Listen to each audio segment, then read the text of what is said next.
पितृपक्ष की पौराणिक कथा। पितृपक्ष की पौराणिक कथा के अनुसार जोगे तथा भोगे दो भाई थे। दोनों अलग अलग रहते थे। जोगे धनी था और भोगे निर्धन। दोनों में परस्पर बड़ा प्रेम था। जोगे की पत्नी को धन का अभिमान था, किंतु भोगे की पत्नी बड़ी सरल हृदय की थी।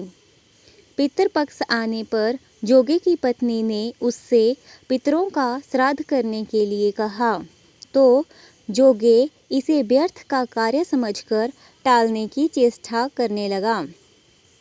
किंतु उसकी पत्नी समझती थी कि यदि ऐसा नहीं करेंगे तो लोग बातें बनाएंगे।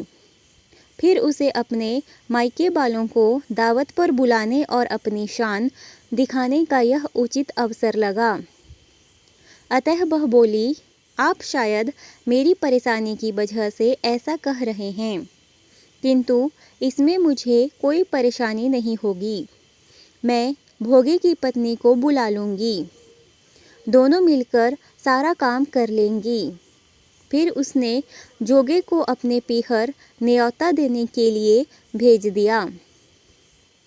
दूसरे दिन उसके बुलाने पर भोगे की पत्नी सुबह सवेरे आकर काम में जुट गई।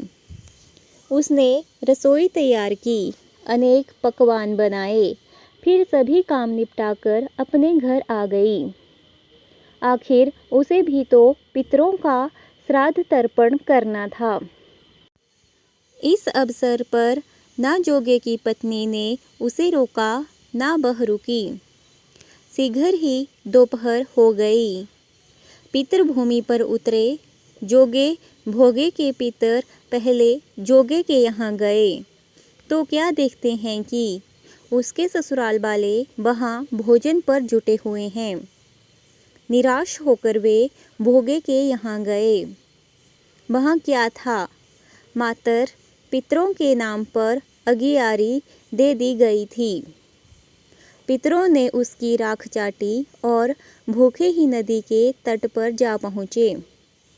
थोड़ी देर में सारे पितर इकट्ठे हो गए और अपने अपने यहाँ के श्राद्धों की बढ़ाई करने लगे। जोगे भोगे के पितरों ने भी अपनी आप बीती सुनाई। फिर वे सोचने लगे, अगर भोगे समर्थ होता तो शायद उन्हें भूखा न रहना पड़ता, मगर भोगे के घर में तो 2 जून की रोटी भी खाने को नहीं थी। यही सब सोचकर उन्हें भोगे पर दया आ गई। अचानक वे नाच नाच कर गाने लगे, भोगे के घर धन हो जाए, भोगे के घर धन हो जाए। सांझ होने को हुई। भोगे के बच्चों को कुछ भी खाने को नहीं मिला था। उन्होंने माँ से कहा, भूख लगी है।